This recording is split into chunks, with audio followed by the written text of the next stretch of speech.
Yep, just chilling in a suitcase in my closet. With my underwear. Well, that's a given.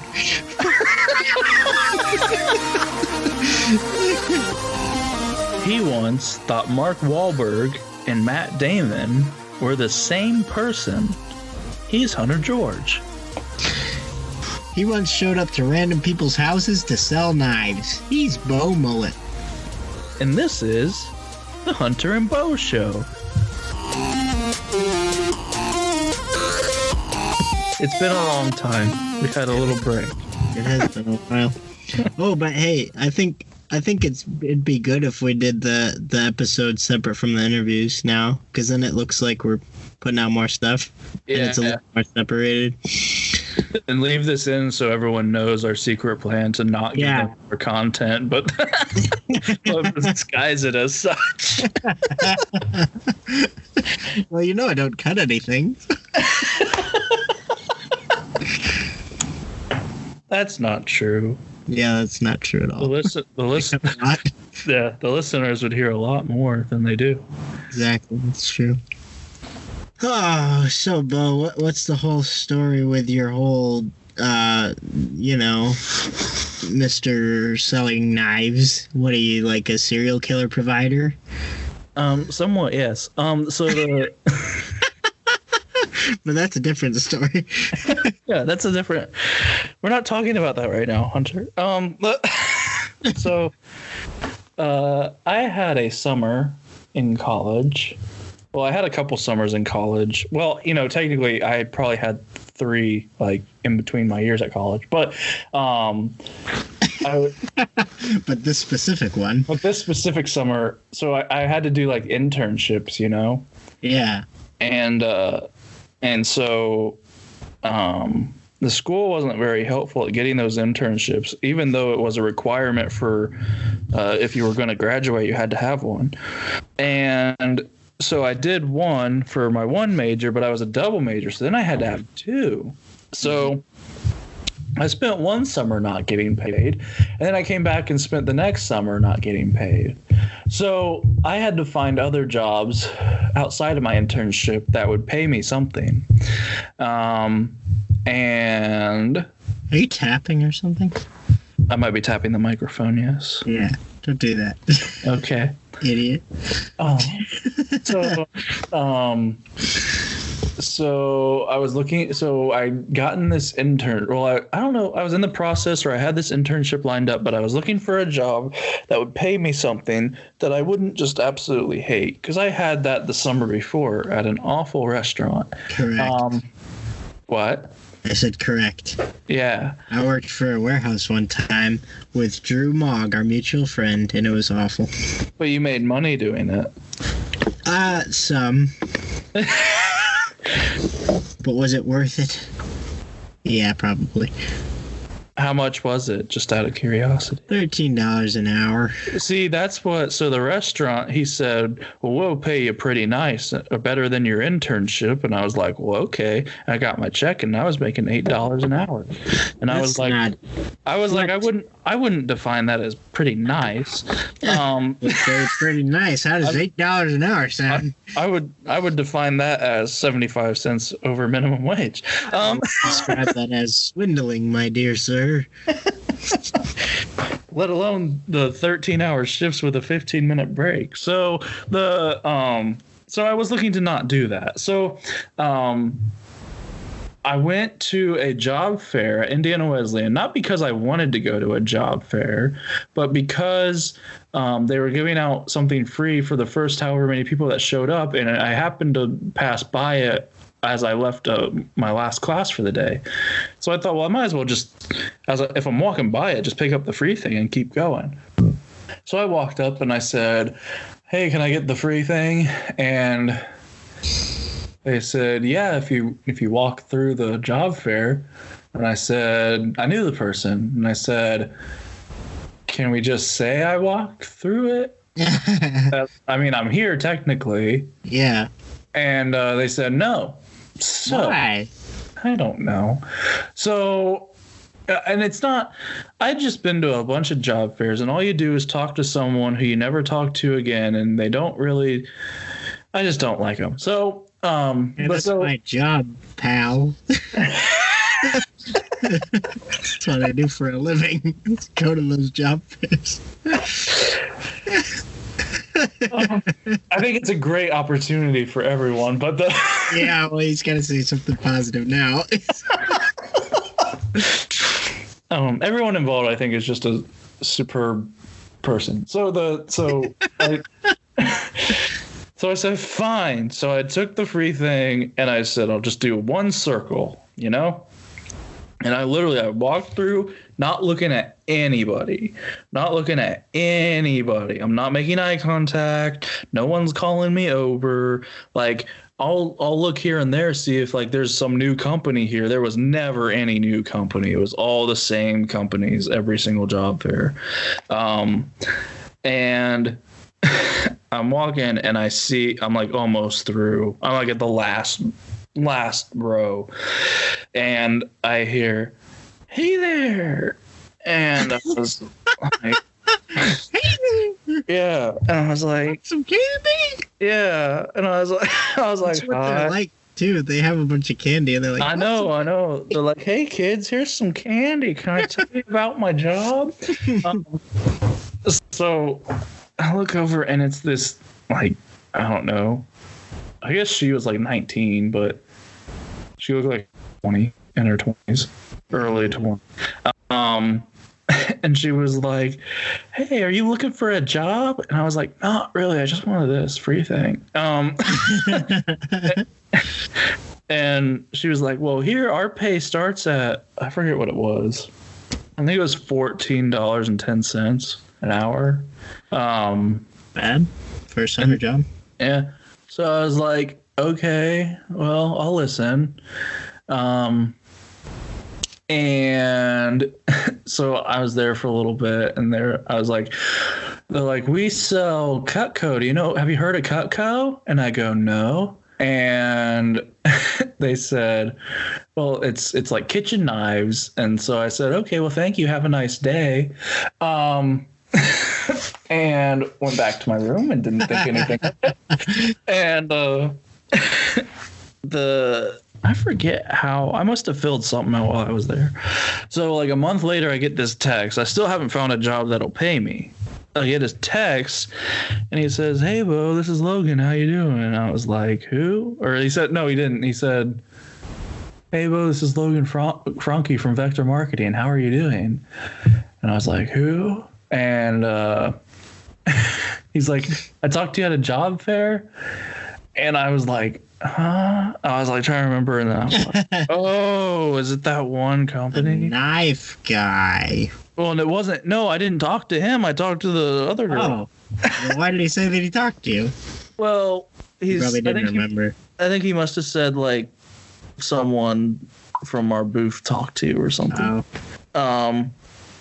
But so he says, "You can come in for an interview or something," and it's like, whatever. So I drove up to Fort Wayne on Easter weekend and interviewed, and I walked out. My mom, I told mom or whatever, I said, they're like, "How'd it go?" And I was like, "Well, I feel like I just went through a sales pitch. It wasn't really an interview."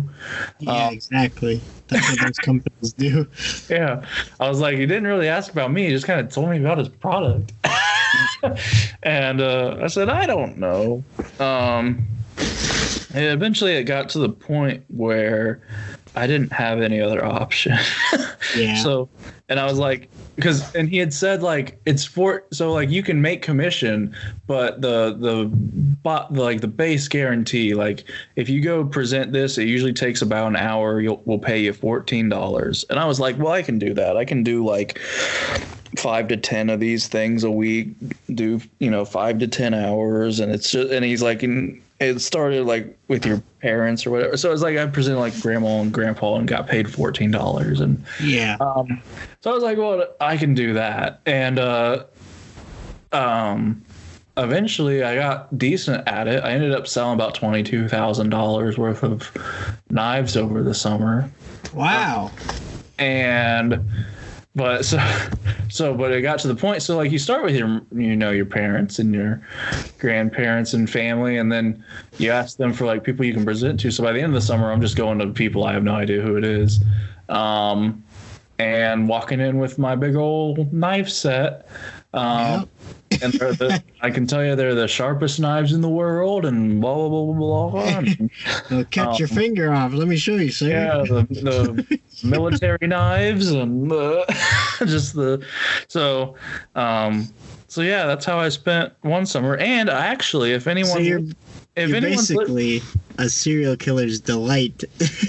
Yeah, pretty much. No, I walked into a couple houses where I thought I don't know if I'd be considered like guilty by association by whatever happens after I leave. But if anyone out there listening is in need of a knife set or wants to learn more, I still technically can sell it and I get a commission. So let me know. Cutco.com. There's someone out there right now that's just itching to buy some. Yeah, they're like, what are these knives? Let me tell you, these knives are the best thing. You're going to see the price. You're going to go, no. And then let me tell you, I've got numerous people that can tell you these are the best things out there. How much is it? They're a lot. How much? They're a lot. We were always told the price is a surprise. A surprise? So like if they're asking about the price, just tell them you'll get to that. What? Because if you just say, if I just tell you the price, you say there's no way. Exactly. There wouldn't be any way anyway. I'm not paying whatever for a knife. How much would you pay for a knife? $1. See, it's not going to cut it. Exactly. Literally not going to cut it. No, I mean, we have I think our, if we sold a big set, which they try and tell you that the big sets are common, but they're not. You sell more little sets and individual pieces. Oh, definitely. I think my average sale was about $250. But that gets you about 2 to 3 knives. So that's wow. So the full the set I have, because I was able to get it on discounts and stuff, retail would go for, I think they just changed the price. So now I think it's like $27.99. Okay. $2,799. Oh. Oh my gosh. See, that's not what you said. What you said was $27.99. No, that's exactly what you say when you're on the visit. So like, oh, okay, I'll pay $30 for this. Yeah. Hey, let me write you down. What's the credit card number? Then you tell them the real price later. You make the jokes with the kids, because the kids come up, they're like, oh, that's awesome. You cut a penny in half with the scissors, and you say, oh yeah, you can have it. Do you know where mommy's credit card is? So yeah, so it's high quality cutlery. Yeah, good for you, Bo. That's all. That's what you gotta do. That's what you gotta do. Get involved in those pyramid schemes. Just keep doing it. It's a fringe pyramid scheme. It's not built by the Egyptians. It's built by the Americans. Yeah, so it's like a knockoff of a pyramid scheme. Level marketing. Yeah, that's probably more like it. So yeah, Hunter. Yep. I'm slightly confused as to how you think Mark Wahlberg and Matt Damon are the same. You said I used to think. I'm as equally confused as how you used to think. Well, when you're a kid, you believe a lot of things that seem very stupid. Like, I used to think that Chuck E. Cheese was 10 feet tall and wore stilts. You know what I used to think? What? You know how the commercials where it would say many will enter, few will win? Yeah. I used to think it said many will enter, you will win. So they're guaranteeing every time they use. I was always upset with my mom. I was like, Mom, it says I will win. And she wouldn't let me get it. I'm like, we have to at least try. It says I'm going to win. It's telling me that I'm going to win. I used to actually think that too. But yeah, I think it's pretty easy to mix them up. Like, apparently I'm not the only one, because I saw on Entertainment Tonight or something when I was like 10 years old. I saw people constantly get Mark Wahlberg and Matt Damon mixed up, and I was like, I'm not the only one. But they're so different. They look different, their names are different, and they act very different. So I don't know why I thought that, but I'd look at Mark Wahlberg and be like, Matt Damon? And then it was Mark Wahlberg, and I'd be like, dang it. I'm trying to think. I know there's people that I get confused, but I can't think of them right now. I used to get a lot of people confused. I don't get really any people confused now. Oh, I get because it's the same name, not the same exact name, but like the same first name of Daniel Craig and Daniel Day-Lewis. What? Please. Because I don't think I've ever seen Daniel Day-Lewis. So I just associate both Daniels with the same person. But Daniel Day-Lewis is like old. See, I've never seen him, and that's what I said. Never seen him? I don't think I have. I'm Googling him right now. What? Have you watched any movie? Not that he's in any movie, but have you watched any movie? He's in Last of the Mohicans. He's Never seen it. There Will Be Blood. Never seen it. In Lincoln. I have never seen this guy. He's in Gangs of New York. Never seen it. Good Lord, Bo. Watch movies. I'm gonna tell you something though, because you said he's super old. He's like 50. He's 62. Okay. He's but older. Daniel Craig is. He's like 50. Yeah. So I mean, they're not like. It's not like he's that. It's not like he's 50 and the other guy's 80. No, but Daniel Craig looks significantly younger. I mean, I don't know. You just said the other guy looked 50. Yeah, but I don't think Daniel Craig looks 50. You don't think? How do you not think he looks 50? I don't know. Look at James Bond. He looks so young. He looks like a 45-year-old. Yeah, 45, not 50. When did he make the movies? What movies? The James Bond movies. No, I'm talking about the new one that's coming out. Look at the trailer. I haven't seen it. Okay. I meant he looked 45 in the old James Bond movie.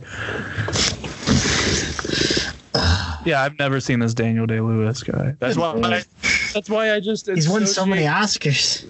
That's why I just automatically associate him with. Because I just they're the same first name, and I've only seen one of them. Right. I'm looking at all his movies, like his entire filmography, and I have yet to see. Excuse me. Haven't seen any.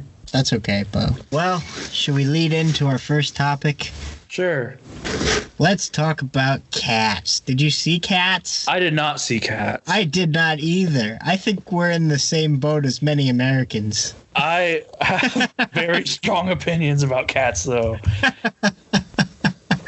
Oh, see, when I first saw the trailer... I thought it looked awful. Hear me out. When I first saw the trailer, I was like, oh, okay, they're making a Cats movie based on the popular musical Cats that everybody loved. This'll probably, be pretty okay at least. People will probably go see it because they love cats. And then it came out. Like, I wasn't rushing it in to see it or anything, but I was gonna wait and see how it did, and then maybe go see it if it turned out to be good. But right out of the bat, I heard it was just flat out awful. It's terrible. I heard it was flat out terrible. It's terrible. Not only that, but I heard that it was awful. It's atrocious. You've never seen it either. I haven't seen the movie. I can just tell you right now, do not see it. But it has so many good actors in it, so I thought... No, it doesn't. Yes, it does. No, it doesn't. Who? What do you mean? Name 3. Idris Elba. 1. James Corden. No. You don't think James Corden's a good actor? No. Why? I think he's a good, funny actor. I think he's very entertaining. I'm not saying he's like Daniel Day-Lewis. Not that you would know. I mean, he's a good talk show host. Like, I don't think of him as like, oh, I want him in my movie. What, Peter Rabbit? I've never seen it. Neither have I. But no, name one more. Rebel Wilson. No, get out of here. You said great actors. I like Rebel Wilson. She's hilarious. She's yeah, but how many comedies do you think great actor? When I say great actor, I mean entertaining people like them. They're popular, you know? See, here's my problem with it. It lost me with Jason Derulo. Yeah, that's a little bit strange. And Taylor Swift. Okay, but Judi Dench is in it? I don't know who that is. What do you mean you don't know who Judi Dench is? She's some old lady. Oh, gosh. Apparently Taylor Swift's the only cat with boobs. What? Apparently Taylor Swift is the only cat with boobs. All the rest of them are like CGI and flat, but she's got boobs. Why? Because they're awful at making movies, whoever did this. This is very strange to me. Apparently Judi Dench has a human hand. What? They didn't edit it fully. They didn't CGI her hand? No, Nobody caught that? No, there are pictures going around. They literally, here's what they did. They re-edited the movie. So the movie release, people saw it. It was awful. And the film company took it back, re-edited it, and re-released it. Oh my gosh. No, this movie, here's what I thought of this movie. I saw the trailer. I said, that looks awful. I said, but I know it's a popular musical and I'm sure it'll be fine. Oh, I see the picture. Yeah. Looks like she's wearing a furry suit and then she just has a normal human hand. Yeah. And so then I thought, as I kept seeing commercials, I thought, man, this movie just looks bad. But, I don't get everything that goes on in society. And I know it's a popular musical. So I'm sure there's an audience for it. The audience just isn't me. And then it turns out I was completely right. There was no audience for it. The budget of this movie was $95 million and it made $6 million opening weekend. Are you serious? That's awful. It is up to $26 million in the U.S. and Canada, 33 in other territories. So it's total just under $60 million. So it's still just $36 million under budget worldwide. That is scary. That's so sad. The movie just looks awful. I've never seen Cats. I just thought, I thought it looked bad. I thought I just must not be the audience for it. But it turns out it's not, and no one's the audience for it. I think this is the biggest flop in recent years. Yeah. Yeah, I mean, there's movies that have done poorly, and certainly coming out the same weekend as Star Wars probably didn't help. Yeah, definitely not. But also, I don't think you're attacking the same audience necessarily. As Star Wars? Yeah. Correct. Unless this was Star Wars. This movie is just an atrocity. They tried to make I saw Jennifer Hudson CGI. All the CGI just looked weird from the start. I think everyone agreed on that. I'll give you that. But Jennifer Hudson and Jason Derulo and Taylor Swift, these aren't actors. No, they're not. Especially Taylor Swift. She's not a good actor. And I don't know. I didn't see it. Jason Derulo's never been in any other movie, but I'm just going to assume he's terrible. I'm going to assume you're probably right. But, I wouldn't put it against him. I mean, I have to see him first, but usually musicians aren't super great. Unless they're Justin Timberlake. Yeah, Justin Timberlake's amazing. So yeah, I think that we can all agree that we're not going to see Cats anytime soon. And no one else should either. Moving on. Yeah. Just Mercy. That was a good movie. You went and saw it? I did. I want to see it. It looks really good. That's got Michael B. Jordan, Jamie Foxx, and Brie Larson. Brie Larson, correct. And it's directed by Destin Daniel Cretton. Am I correct? I don't know. How do you know? Never look at the director before you go see a movie, Bo? Idiot. No, Michael B. Jordan and Jamie Foxx and Brie Larson were enough. And the story plot line of the trailer was enough to get me in the theater. Look at the freaking director. Okay. Yeah, Destin Daniel Cretton. That's the guy I had breakfast with in L.A. Anyways, yes. It was a good movie. Yeah, it was a phenomenal film. I really want to see it. It's based on this case in the 90s, late 80s, early to mid 90s. Just a different perspective of like these death row inmates and this one that actually was innocent. That was Jamie Foxx. Yeah, and being able to prove he's innocent amidst a system that just wanted him to be guilty. That's crazy. Even though, like, if you see the movie, you'll see, but like, there's like no like, like it was the most bogus case. And I like to, when I see a movie that's based on a true story, I like to do like the, you know, the fact versus fiction, like afterwards to see like faction. Yeah. Well, just to see like how much like what liberties did the film take. Wow. Right. Wrestling. It's very uncomfortable. Okay. Like the evidence, like they took like a bogus witness that had reason to lie, and then when the witness comes out and says that he lied, they say he's lying then. Oh my gosh. And like the whole case is based off of like this, like, and the lie didn't even make sense. Like I mean, it was all just like, this case shouldn't even be able to like stand. And Jeez. They were like, no, we're gonna make it stand. Oh my gosh. So there is one tough moment I would warn if children are thinking about seeing this, or if you just have a queasy stomach, because these inmates are on death row.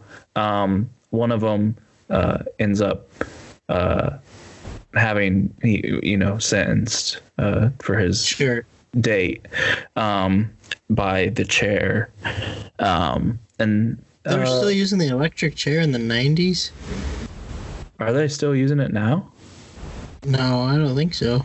I don't know. I think it's just lethal injection now. But so yeah, they had him, and you see like stuff. So that doesn't sound fun. That wasn't a fun, yeah. But you get a sense of like how tough it is to like watch it. But yeah, I thought it was really good. You know, walking in and it's got like a 99% from audiences, and like that's awesome. And it's being like raved and reviewed about, and on Rotten Tomatoes. Yeah, and I thought Michael B. Jordan did a really good job. Of course. Yeah, of course. Name one movie he hasn't done well in. Yeah. Don't say Fantastic Four. I said. I don't know if he didn't do so much bad as the whole movie. It wasn't his fault. It just was a bad movie. Yeah. Jamie Foxx did good. Brie Larson was great. I like Brie Larson. Yeah. I honestly think Captain Marvel is like her weakest performance that I've seen. You know, a lot of people judge her performance. You wouldn't? I would.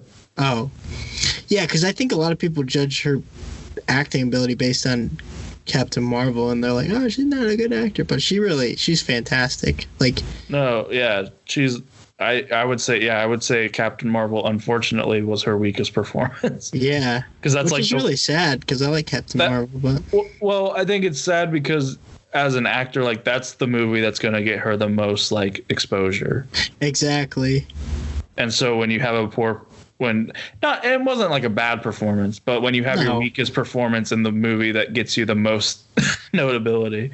Yeah. But no, I mean, I think everyone knows she's a good actor. Yeah, everybody knows. Everybody knows.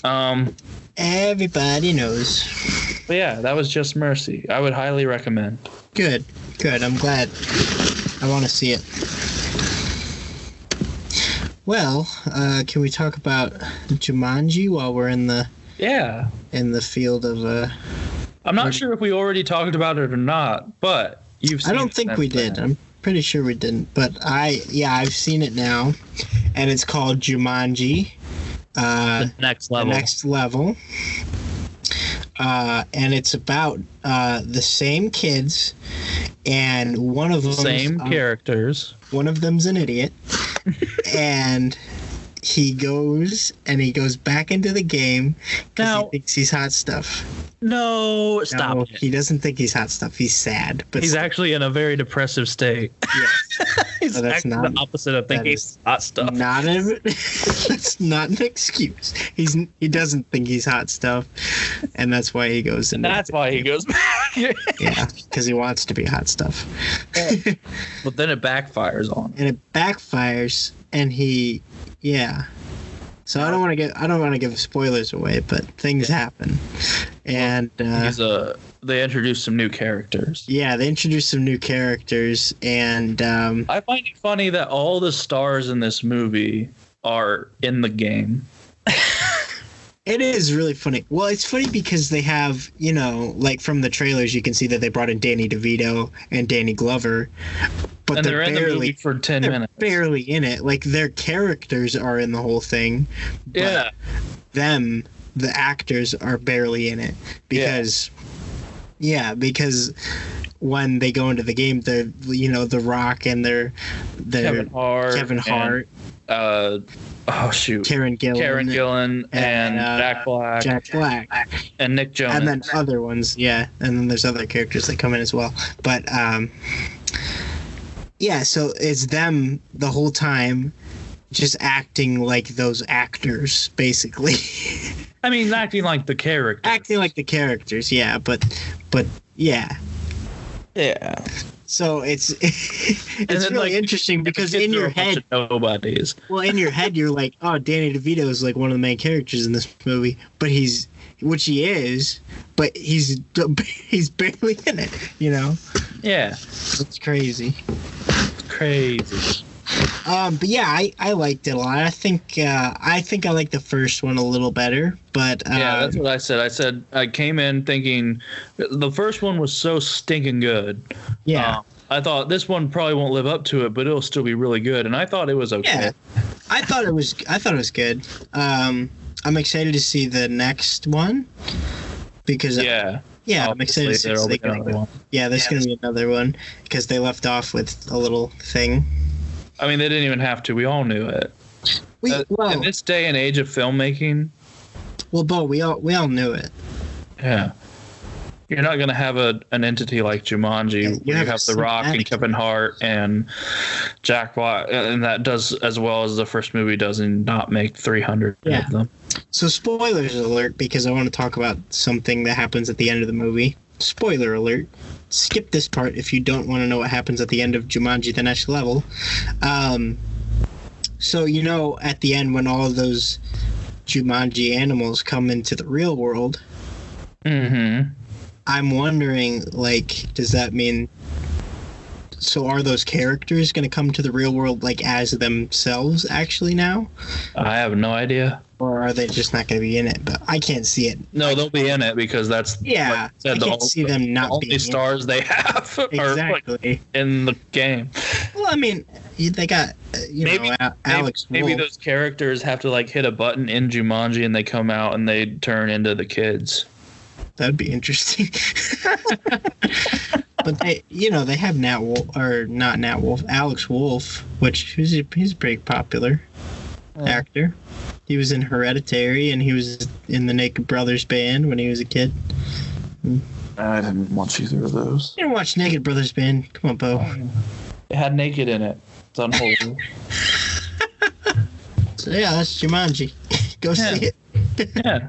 Basically. I recommend it. It's a fun go. Oh yeah, I would recommend it as well. I think it's a good sequel. It's a fun go. It's a fun go. Fun go. Yeah.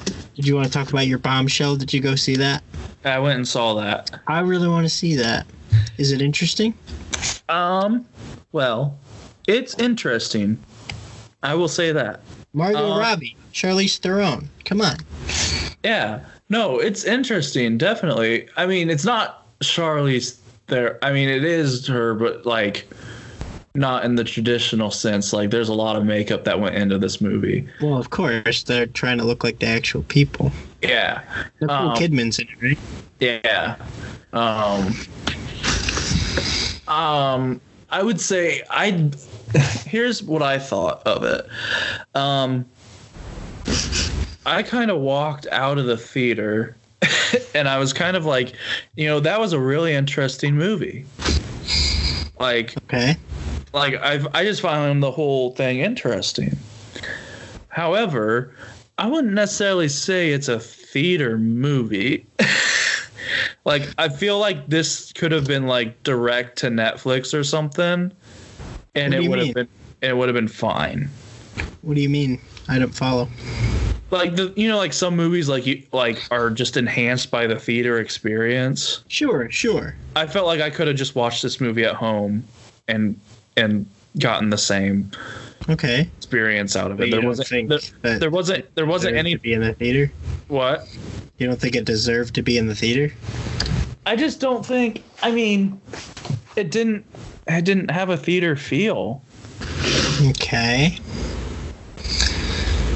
I don't know if I understand that. No, but I mean, no, I thought it was a good movie. I thought it was interesting. I thought the whole story, it was well done. I just felt like I would have rather watched it on the couch at home instead of going to the theater to watch it. Okay. I think I kind of get what you're thinking. Like, you kind of wish they'd rather waited until it was out already and then seen it. Yeah. I mean, there wasn't anything that the theater gave. Oh, there wasn't anything that the theater gave. Like, you wanted some free stuff when you went to the movies. No. You know what I mean, though. Like a film like Star Wars or like Avengers, like the theater adds to the movie. Yeah, because it's like having the sound system, having the big screen.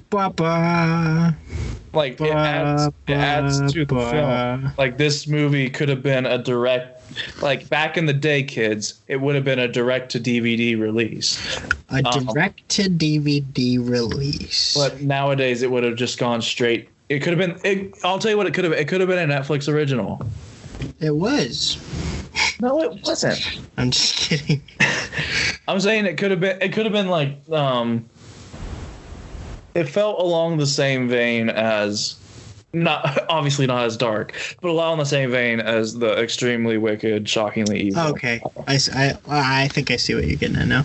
But I would have gone to see Extremely Wicked, Shockingly Evil, and Vile in theaters. See, that's where my comparison falls apart, because I also would have done that. But But I see what you mean. Like, it could have been released like that, and you would have thought it nothing. Could have been a Netflix release. It would have been just as exciting for it to come out, and I would have enjoyed it just as much. Okay. Without having to pay $10 to see it. Okay. Yeah, I'm interested to see it. It is good. It looks very good. I just don't know if I would say get to the theater now to see it. Oh, okay. Can I talk about Little Women for a second? I have a personal movie Little Women, but you can't. Movie Little Women. I have a scarred history with Little Women, so. Yeah. So I saw the movie. Wait a minute. I need to clarify the book. I don't have a scarred history with small women. Oh, okay, that's what I thought you were getting at. I was like, what is going on? Let me explain. Okay. Let me explain. The summer before my 7th grade year, I was forced to do summer reading, and one of the stupid books was Little Women. And let me tell you what the last thing a 12-year-old boy wants to read over his summer break. Little Women.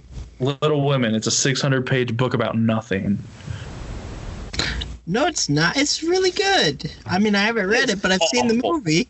It's awful. I'm sure you didn't go through the dreaded torture that I did. I might like it, except I hate reading. And then proceed to take the first 3 months of school talking about Little Women. Okay, so the movie. I went and saw the movie Little Women with Saoirse Ronan and Florence Pugh and Emma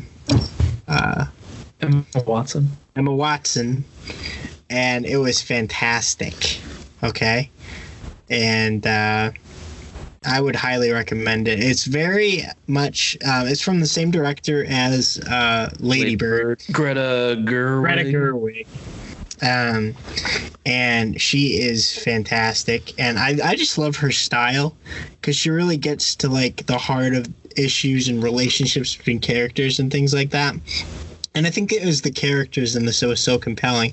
And honestly, Florence Pugh's portrayal of Amy in the movie, because she plays her when she's a kid and she also plays her as an adult. And the difference, the contrast between her playing her as a kid versus as an adult, like throughout the whole movie, you kind of grow to love that character because you start out hating her. And then you kind of grow and you're like, I really like her. And that actor made me like her. It's like really powerful. I think she did a really good performance. But yeah, it's really interesting because it's not. You kind of said it's a book about nothing, which is kind of what they talk about in the movie when she actually publishes the book Little Women. They're saying like this is a book about nothing really. It's about your family and the little girls and that's it. It's like, yeah, well that's my life and that's what. And then it's actually way more compelling than you would think. I don't know about it in book form. I hate reading. It's like 600 pages of boring nonsense, let me tell you. Well, the movie is like 600 pages of awesome nonsense. No, but it's really good, and I highly recommend it. I think it's very artsy, which I like. Some people might not like that. Some people may find it boring at times, but I really found it very entertaining all the way through, and I really connected with the characters, and I found myself rooting for certain characters. So it's really interesting. I didn't think I would like it as much as I did. So I don't know exactly when it released. I think it came out over Christmas. The Kevin Hart had a documentary drop on Netflix. And it was called Don't F with me. No. Don't F this up. Yeah. So detailing his career since kind of detailing, it kind of gave a short, like, it was a 6-episode like mini documentary series. Okay. And it started briefly with like his like childhood and stuff. The main focus of it was on like the past 2 years, 3 years, 2 years, I think, that he's kind of gotten himself in some trouble. He got caught cheating on his wife, and then obviously the whole Oscars thing, where some old tweets came up, and he just been announced that he was going to host the Oscars, and then he apologized, but he didn't apologize, and then he had to step down from the Oscars, and just all of that stuff. But I think it was interesting as someone. So here's the thing with Kevin Hart.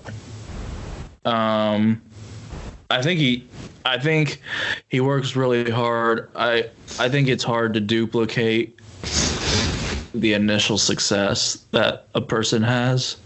Yeah. Because like that's what makes you, whatever makes you super big is hard to duplicate.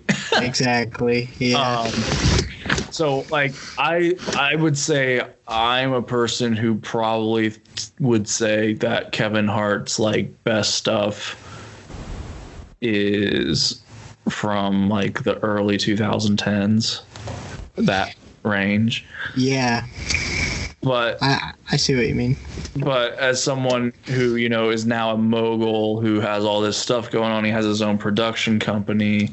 I think he's a really hard worker, and I think the series showed a side of him and his family and his friends that maybe you didn't get initially from the whole situation that happened. And kind of explained where he was coming from. Yeah. and kind of explained why he reacted in the way he did and why things happened the way they did. So I thought it was well done. It's pretty short. I think it totaled. I think the episodes average they were like 25 to 35 minutes long, and there's 6 of them. Okay. So probably about 3 hours. And I just thought it was interesting. Yeah. This will be really quick. The Jonas Brothers have a new single coming out on January 17th that was just announced yesterday. Awesome. Does that mean a new album soon? Already? There are some guesses as to when, but yes. That's really quick. Yeah. Well, back in their heyday, you know, they were coming out with one a year. They were bopping them out. Bopping them out. That's interesting. I'm excited though because I like the new Jonas Brothers. They're back in their I like all of the Jonas business. You just like the new ones. I like the old and the new. No, I like the old ones too. I mean, I liked them when I was a kid, and you know, I still love their old songs. You know, ooh, this is an SOS. Don't want to second guess. This is bottom line. It's true. Small talk on I Am. Yeah. Just to age them a bit. Yep. So yeah, I'm excited for that. That sounds good. Oh, we did Jumanji. Yep, did Jumanji. Can I talk about The Witcher? Sure. So, The Witcher is this show that came out on December 20th on Netflix, and I'm not kidding you, it's the best show I've ever seen.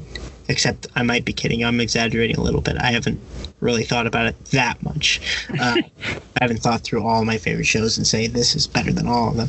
But it's very, very good. I think the writing is fantastic. It's based on the old Witcher books series, which is kind of like a fantasy Lord of the Rings type style world.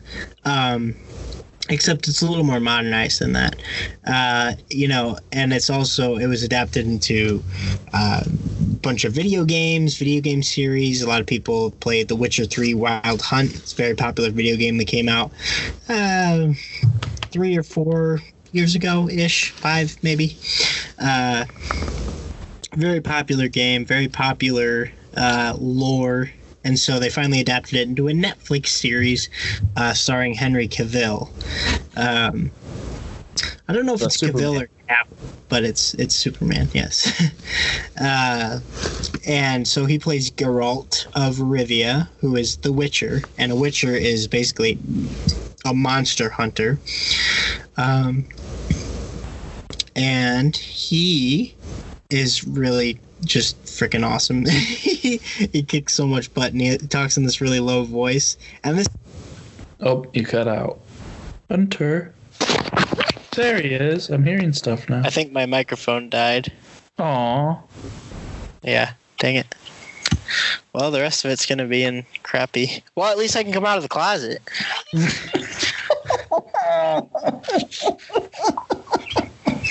As I was saying, I think Henry Cavill is a great actor. I think that he is very good in things other than, the movies where he's Superman, which, he's great as Superman, but I think he's done way better in other movies that he's in.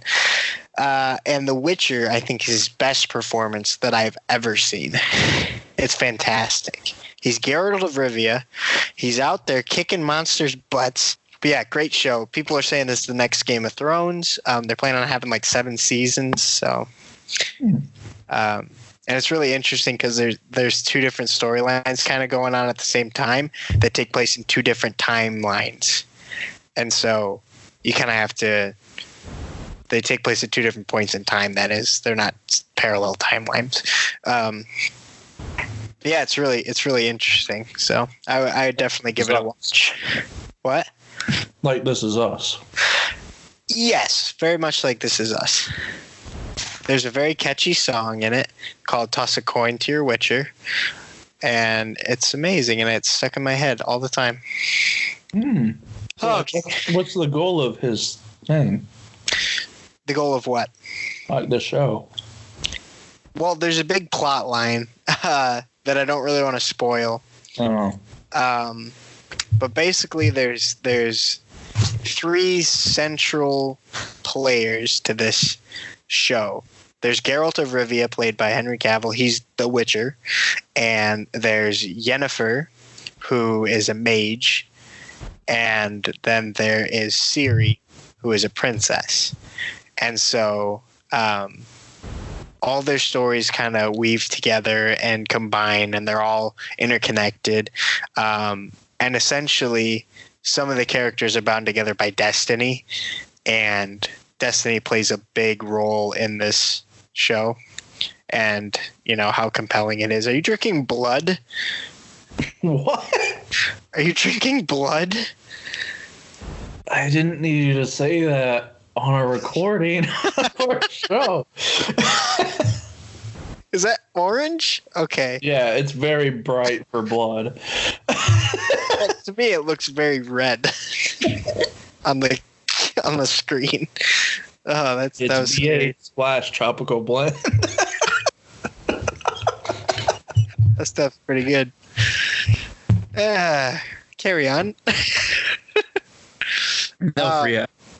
Speaking of Netflix original shows, I just want to say a quick thing about Mindhunter, since I just recently started watching it. I know I'm late to the game because there's already 2 seasons out, but I just finished it, and it's really compelling, really amazing. I love Jonathan Groff in it. Most people only know him, as Kristoff from Frozen, but he's much more than that. He's a... Yeah, I didn't even know him from that. Well, now you do. And some people know him from Hamilton. He plays, the king in Hamilton. Oh, yeah. Yeah, you didn't know that either, so get out of here. So, yeah, it's basically about the start and the founding of the BAU at the FBI, like Criminal Minds. It's Behavioral Analysis Unit, except in the show... they start out as the Behavioral Science Unit. And then I think over time it became the Behavioral Analysis Unit called the BAU. But a lot of people know that from Criminal Minds because the BAU are the people in the FBI that go out and they find serial killers and they put them in jail. And this was like the founding of that. This is when they first started to call them serial killers, and they really started to study them and see how their minds work, hence the name Mindhunter, in order to better stop future serial killers. So it's really interesting. I would give it a watch. Yeah, they interview some big name serial killers, which is interesting. Not actual, like they're fictionalized, of course. Like they're played by actors. They're not the actors. It's not really an interview. No, it's not. It's not real serial killers, but. Bummer. Yeah, I know you were looking forward to that so you could sell your knives. But yeah. Okay, that's all I had. Do you want to go let's get into the Oscars real quick. All right. So I'm gonna fly through these so we don't spend forever on them. Good. So Oscar nominations came out. Yep. The Oscars are in February. Yes. Okay. They will have no host again. Why are they doing that? I don't know. I guess, did it work last year? I don't really know. I don't remember too well.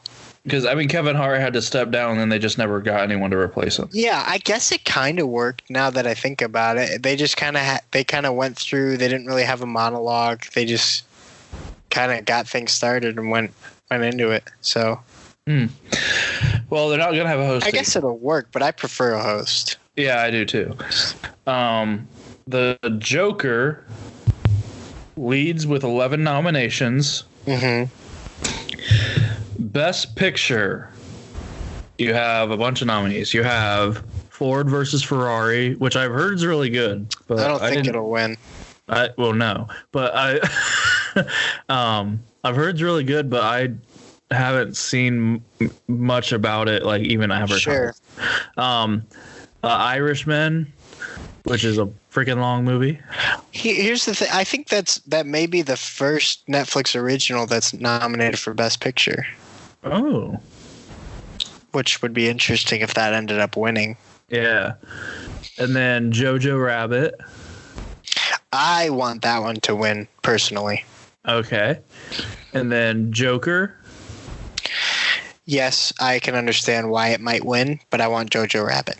And then Little Women.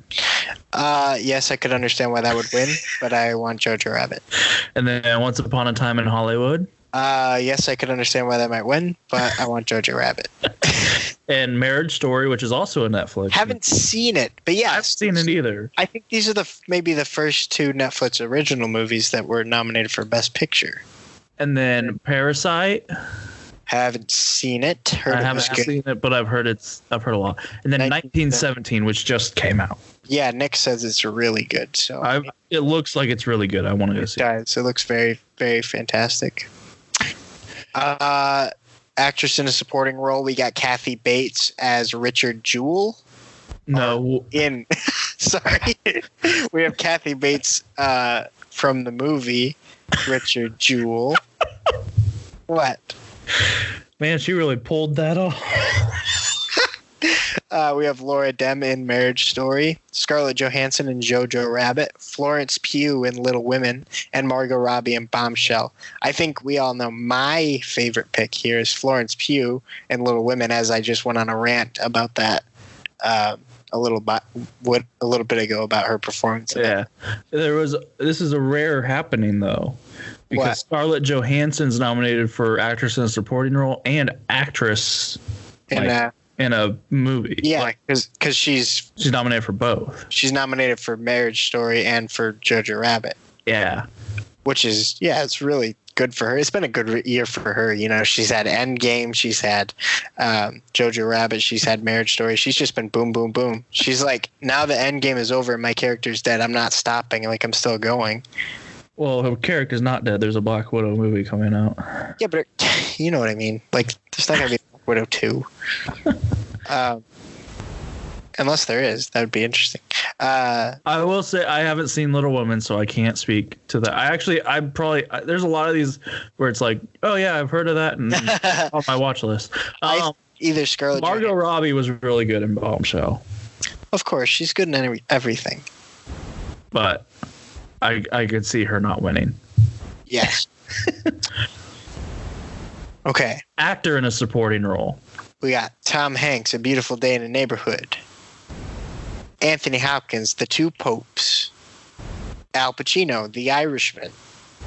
Joe Pesci, The Irishman. Brad Pitt, Once Upon a Time in Hollywood. Now, what? At the Golden Globes, Brad Pitt won this. My pick would be Brad Pitt or Tom Hanks. Okay. What would you pick? I've only seen. I mean, it's hard not to go with Tom Hanks, but that's also the only movie. Seen Once Upon a Time in Hollywood? No. See, I've heard mixed reviews on it. It's very good. I liked it a lot. I've heard it's incredibly boring. But I'm huge into Quentin Tarantino, so. See, I'm not. Okay. Well, screw you. Yeah. Next up, we have original song. We have "I'm Standing With You" from Breakthrough, which was like that Christian movie, I think. Never saw it. Me neither. That's interesting. I didn't think anything about that movie said Oscar worthy. No, not at all. Just from the look of it. No, that's how most Christian movies are. Yeah. Into the Unknown from Frozen 2. Correct. Stand Up from Harriet. I still need to see Harriet. I'm Gonna Love Me Again from Rocket Man. I Can't Let You Throw Yourself Away. That sounds very sad. From Toy Story 4. Did you see Toy Story 4? I did not. Did you? It was very sad. I heard it was very sad. I would go with I'm Gonna Love Me Again from Rocket Man. Yeah, that sounds like the sounds like the winner. Yeah. I don't think Into the Unknown is gonna get it. No. I think a lot of fans would want it, but I don't think so. Yeah. Animated feature film: How to Train Your Dragon: The Hidden World. I Lost My Body. I don't know if that is. Klaus. I think that's a Netflix film, and so is Klaus. So is Klaus, yeah. There's a lot of Netflix originals being nominated this year. did something change where now like the streaming services are getting in on they can be nominated? Maybe. I'm not sure. We have Missing Link with Hugh Jackman. And that won the Golden Globe for Best Animated Movie. I never saw it. I didn't. Neither did I. I thought it looked terrible. Yeah, I didn't think it looked that great, but apparently it's really good. It won the Golden Globe up against How to Train Your Dragon, Toy Story 4, Frozen 2, and another like big time like movie. I was very confused. And the people went up to accept the award, and he's like, "We are genuinely shocked. We don't know what to say. Thank you very much." We are genuinely shocked. Did Hugh Jackman get to go up there? No. Oh. No, I thought Missing Link looked like a bad movie, and we're genuinely shocked. Yeah. I can't believe that Frozen 2 wasn't nominated. That's one of the snubs that people are talking about. Adapted screenplay, The Irishman. I didn't know The Irishman was an adapted screenplay. What's an adapted screenplay, Hunter? Like it was adapted from something else, like either a book or some other source material. Ah, okay. Jojo Rabbit. I also didn't know that was adapted. Little Women. Nope. Not gonna win. Why didn't you don't think so? I think it might. What it was adapted from sucks. The Two Popes, which I've never heard of. Either. And Joker. I think Joker might win. Although adapted, I think is a loose. Joker is almost an original screenplay in an adapted screenplay category. The only reason it's adapted is because it's a comic. Because it's a comic book character. Like, well, not even anything about it really relates to much of the comics. Like a little bit from the Killing Joke, but that's really loose, and that's really a stretch to say adapted there. But okay. Original screenplay: Marriage Story, Once Upon a Time in Hollywood, Parasite, Knives Out, 1917. Now, personally, I would go Knives Out. So that's what I'm gonna say, because I haven't seen the other four, but but Knives Out was written so well. It very much was. I would find it hard to believe that any of these other movies were written better. That was a very well written movie. Actor in a leading role. Antonio Banderas, Pain and Glory. I didn't know he was still around. He's been a lot of stuff recently. He's going to be in a lot more too. Leonardo DiCaprio in Once Upon a Time in Hollywood. I would love that, but I don't think it's going to happen. Adam Driver, Marriage Story. Joaquin Phoenix, Joker. Definitely that's going to win. Jonathan Pryce, Two Popes. I think it's definitely going to be Joaquin Phoenix. I mean, I can't see it being anyone else. Yeah. Actress in a leading role: Cynthia Erivo, Harriet. Scarlett Johansson, Marriage Story. Saoirse Ronan, Little Women. Renee Zellweger, Judy. Charlize Theron, Bombshell. I would say not Charlize Theron. Nothing about that movie's shouted Oscar. Okay, well you said. I thought she did a really good job of playing Megyn Kelly. You said Margot Robbie should win the other one, so. I don't think she'll win the category. I just said she was good in the movie. And and equally I would say Charlize Theron played Megyn Kelly very well. I just wouldn't say I didn't think it was Oscar worthy. Oh, you didn't you didn't think it was Oscar worthy. Okay. Yeah. I've only seen Little Women out of these movies, but Saoirse Ronan did a fantastic job. So I wouldn't mind seeing that. Best director, Martin Scorsese, The Irishman. Quentin Tarantino, Once Upon a Time in Hollywood. He won the Golden Globe. Yes. Bong Joon-ho, Parasite. Sam Mendes, 1917. And that's not Shawn Mendes, that's Sam Mendes. or Todd Phillips for Joker. I think it'll be Quentin Tarantino or Martin Scorsese. Okay. I know the Oscars love Martin Scorsese, so I wouldn't be surprised if he won.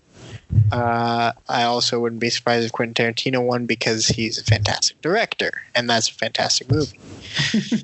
Todd Phillips, I'm not sure. I think Joaquin Phoenix's performance in Joker was better than the direction of the movie overall, if that makes sense. Production design, Once Upon a Time in Hollywood, The Irishman, 1917, Jojo Rabbit, or Parasite. What do you think?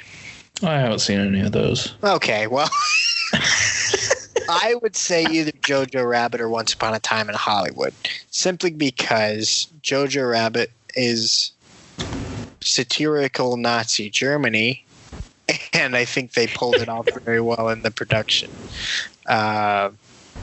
Once Upon a Time, they do a very good job of 60s, everything.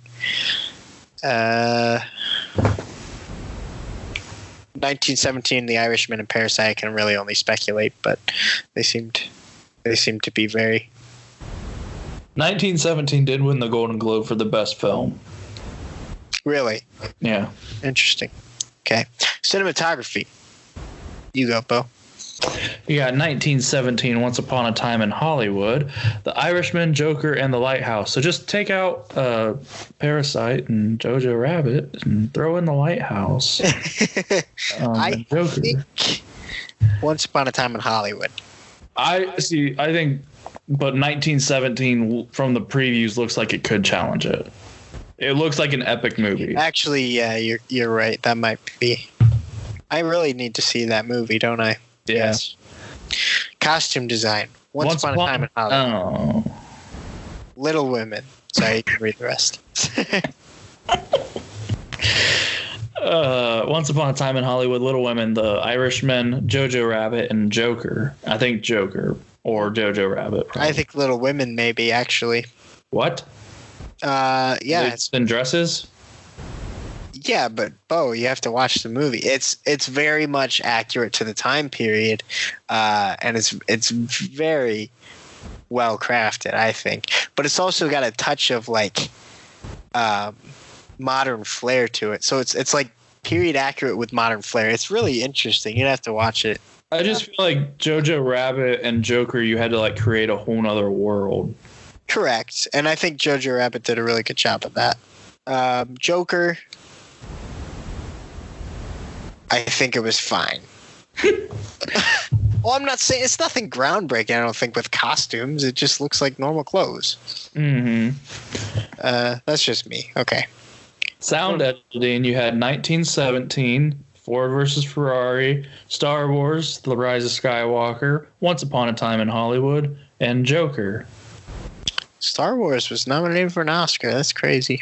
Well, for sound editing. Yeah, but still, it's an Oscar. I don't know for this one. I really don't. I haven't seen 1917, but I'm assuming it has really excellent sound editing. Yeah. I don't think it'll be Star Wars. Okay. Sound mixing, 1917, Ford versus Ferrari, Once Upon a Time in Hollywood, and we'll trade out the other two for... Or no, just the one for Ad Astra, and then we'll have the Joker. I never understood the differences between these categories. I mean, it's just two different types of sound work. Exactly, but I don't know what the difference is, so... Well, there's editing and then there's mixing, you see, Hunter. What doesn't the mixing of the sound, isn't that included in the sound editing? No, I think you edit and then you mix and then you master. So why isn't there sound mastering? Well, that'd probably be like the original score. But no, that's not. I don't know, Hunter. Stop asking. Okay. 1917. Oh, sorry. Original score. 1917 by Thomas Newman. Joker by Hildur. Okay. Hildur Guanadottir. Little Women by Alexander Desplat. Marriage Story by Randy Newman. There you go, Randy Newman. Randy Newman, he was the guy from Toy Story. He does all the Toy Story songs. right? Yeah. Yeah. Is Thomas Newman his son? I don't know. And then the last nominee for that is Rise of Skywalker by John Williams. Oh, these are not the names of the score. These are just the movies that the score is in. Yeah. I'm an idiot. Wait,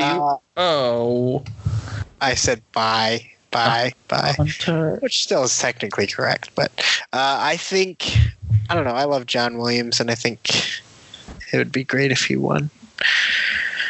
But I'm not going to put all my eggs in that basket. So, visual effects, or did you want to say anything about that? Sorry.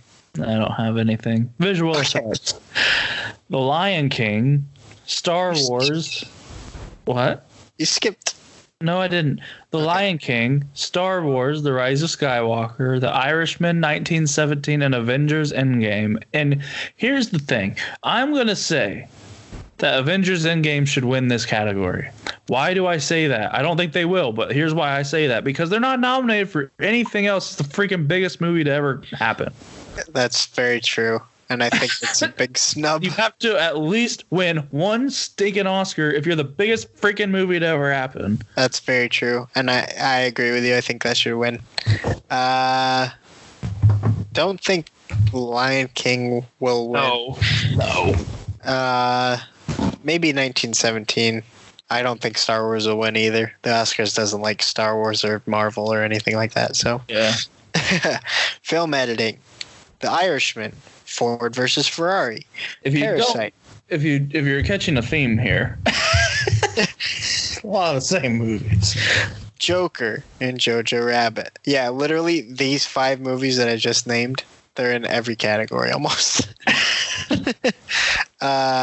Makeup and hairstyling. Bombshell. Joker. I could see that. Really? There was a lot of makeup on that. I mean, it was because they didn't have like a real appearance from any of like the actual news people. But there were a couple times where I looked and I was like, that looks exactly like the guy or the girl. Jeez. So they have Bombshell, they have Joker, they have Judy, Maleficent, Mistress of Evil. I did not expect to see them at the Oscars. What a random throw in right there. Yeah. And then 1917. I think Joker or Bombshell will win that. And then we got a bunch of Oscar snubs, so you can talk about it. So that was most of the categories. I didn't put all of them on there, but that was like the big ones. Yeah. Here's some Oscar snubs. So one person that was getting a lot of Oscar buzz for his recent role was the Sandman. Adam Sandler.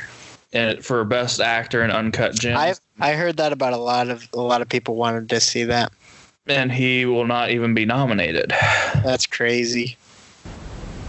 But in all fairness, it was a tough category to get into this year. If you go back and look at actor in a leading role, it's Joaquin Phoenix, Adam Driver, Leonardo DiCaprio. I've never heard of the Two Popes, so I don't know.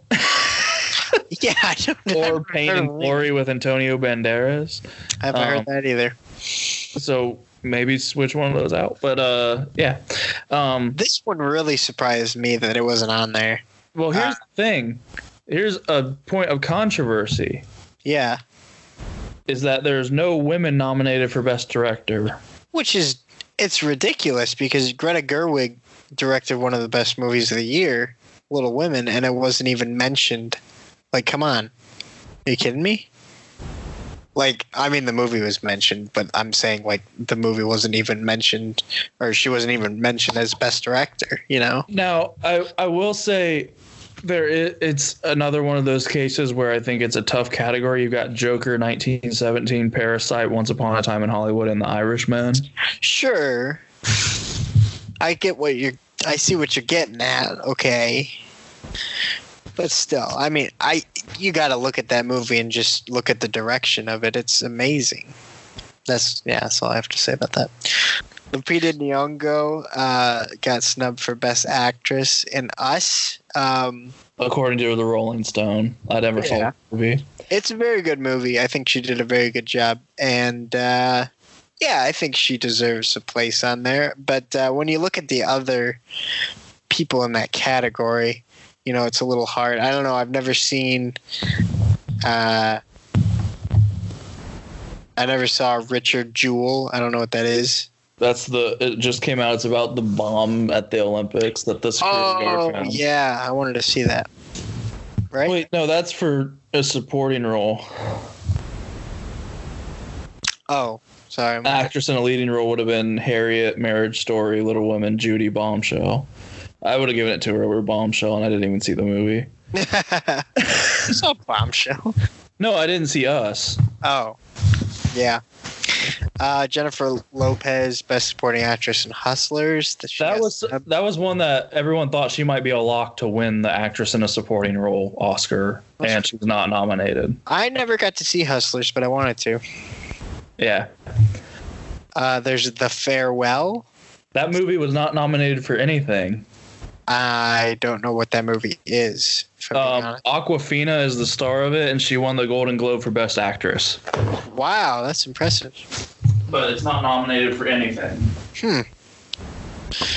Then you got Robert De Niro for Best Actor, Irishman. I'm actually really surprised about that. Well, here's the thing. Joe Pesci was nominated for Best Actor, and Al Pacino was nominated for Best Actor. Yeah. But the argument was that they would have given De Niro it before either of them. That's crazy. I don't know. I didn't see the movie. That's just what the article said. Then you got Dolomite Is My Name. Wasn't nominated for anything. Yep. Taron Egerton, Best Actor for Rocket Man. Was not. I really can't believe that he wasn't nominated. Here's the thing. I thought it was a good point. He wasn't nominated the year after Rami Malek won an Oscar for portraying Freddie Mercury. Yeah. Okay, where are you going? It's like the same style. Yeah, and it's like the same style, and I think he did it even better than Rami Malek did. Yeah, exactly. So I'm like, why isn't he on there? You know? I think it was a much better movie and a much better much better job of acting. So, Best Documentary, Apollo 11. Documentary. Excuse you. Sorry. Best Documentary, Apollo 11. Many thought this would be the surefire winner. It wasn't nominated. Crazy. Frozen 2 for Best Animated Film. Spirit, Best Original Song from The Lion King by Beyonce. The main thing they said why this was a snub is because it would have been an opportunity for the Oscars to have Beyonce on the show and perform the song. That's funny. Yeah, but I'm not really surprised that nothing from The Lion King really got on here. No, I'm not either. No. That was the only argument was that if they would have at least nominated that one, Beyonce would have been on during the show. Yeah. It's funny, though. Yeah, so I think we got some interesting things to look forward to coming up to the Oscars. I mean, there's probably some things we'll be mad about and some things will be like, really, for real? But like the fact that Greta Gerwig was nominated, but whatever. Yeah. I don't know too much about the Golden Globes. What are some of the big winners? Yeah, that's what. So just a few. 1917 got the best motion picture drama. Once Upon a Time in Hollywood got best motion picture musical or comedy. Best director went to 1917 Sam Mendes. Best performance by an actress in a drama was Renee Zellweger. Best performance by actress in musical or comedy was Awkwafina. Best performance by supporting actress, Laura Dern for Marriage Story. Best actor in drama, you got Joaquin Phoenix. Best actor in musical or comedy was Taron Egerton, who we just talked about got snubbed. Yep. Best performance by actor in supporting role was Brad Pitt. So he got nominated. Was he nominated for best actor in the Oscars? Best supporting, I'm pretty sure. Yeah, best actor in a supporting role. Okay. Yeah. Okay, just want to clarify that. Yep. Best screenplay. Leonardo DiCaprio got nominated for actor in a leading role for that. And he was nominated for the Golden Globe too. And he lost to Taron Egerton. Quentin Tarantino, Once Upon a Time in Hollywood, got Best Screenplay. Original score went to Joker. Original song went to Rocket Man. Motion animated went to Missing Link. And then there was like television stuff. Fleabag won a lot. Yeah, I'm sure. Yeah, that's the big stuff. Nice. Awesome. And Ricky Gervais hosted. Yeah, and I heard he did a smash-up job. I watched a little bit of his monologue. Oh, Ellen DeGeneres got the Carol Burnett Award, and Tom Hanks got the Cecil B. DeMille Lifetime Achievement Award. Oh, good for him. And Tom Hanks was making some faces that became a meme. Really? Yeah, you should look them up. And Jeopardy, they're having the greatest of all time competition. I think it might have actually just ended tonight. Really? So what? After they just 4 shows. So the format was an hour-long primetime event. They would play 2 games, and the combined score, whoever won that round. But you had to win 3. Yeah. And the first night, Ken Jennings won. And so they have Ken Jennings, who had the longest streak of being on the show. Yeah. What's his name? Brad Rutter has won the most money on the show. And then they have the newest guy from last year, James Holhauser, who broke the most records and won the most money in a single game and stuff. Nice. So they had them going at each other. So the first night, Ken Jennings won. Second night, James won. And I'm still behind, but I went ahead and looked it up because I'm a person of the people. And I'll spoil it for myself. But I think Ken Jennings won the third night. So, it's hour long. You got to win 3. And I think Ken Jennings won tonight. So it's over. Wow. Which I was disappointed. I was rooting for James. Poor James. But, it sounds like an intense show. So here's... I would have rather enjoyed it if it was just James and Ken, because that Brad guy just seemed to kind of be there. He was never he finished in third every single time. He was never in the game. Was he always just like He never knew the answers. Yeah, he got at least half of the daily doubles and he missed them all. It was like I felt bad for the guy because I thought, man, that's like embarrassing to be up there with these two who are just rattling off all the answers. There was one game he couldn't compete in Final Jeopardy because he finished in the negative. I'm like, you're supposed to be one of the best of all time. Couldn't even compete in Final Jeopardy. Because if you finish in the negative, you can't wager anything. How did he figure in the negative? Because if you get the wrong answer, you go down. That's right. So I'm sure he's a great guy. And anyone who's that good at Jeopardy, like, they've all got their quirks. They all look socially. Yeah. But and the James guy, he's a professional sports gambler. So his big thing is whenever he gets a daily double, he bets it all no matter what he has. Oh, wow. So like he had the one the other night where it was like he had 15,000 and he says, I'm daily double, bet it all. Oh, my gosh. And then he gets it like nothing. And he's like, yep. Up to 30. But yeah, so I was rooting for him. Ken Jennings was, incredible. So Jeopardy, I don't find to be a riveting show typically. But this primetime, it worked. These people had personality. They kind of let them joke with each other. They were just kind of having fun. And they were it was just like they were going through these rounds so fast. It was like, here's the clue and someone answer. Here's the clue, someone answer. Here's like the clue, they didn't even read it? No, like they read the clue, but it was like as soon as he was done, like sometimes they like think about it or time runs out or whatever. Like there was none of that. They all just somebody like, was always waiting. I was like, how does someone know all of this? And I knew some of them. I was proud of myself, but I didn't know a lot of them. Yeah.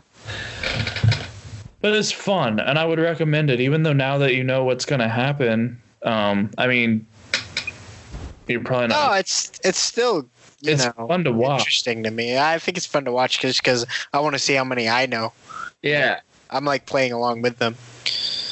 Yeah, except you lose. I would lose every time. I can't even. Some of them, it's like they read the clue, and I'm like, I'm not even sure what it's asking, and they're already answering it and moving on to the next one. When I went to see, I never know what the Final Jeopardy answer is. I never get it right. But when I went to see Jeopardy in person, I knew the answers to both the Final Jeopardies, because when you're there, you see they do 2 shows at a time, and so I knew the answer to both of them. Wow, it's like, yeah, I got it right.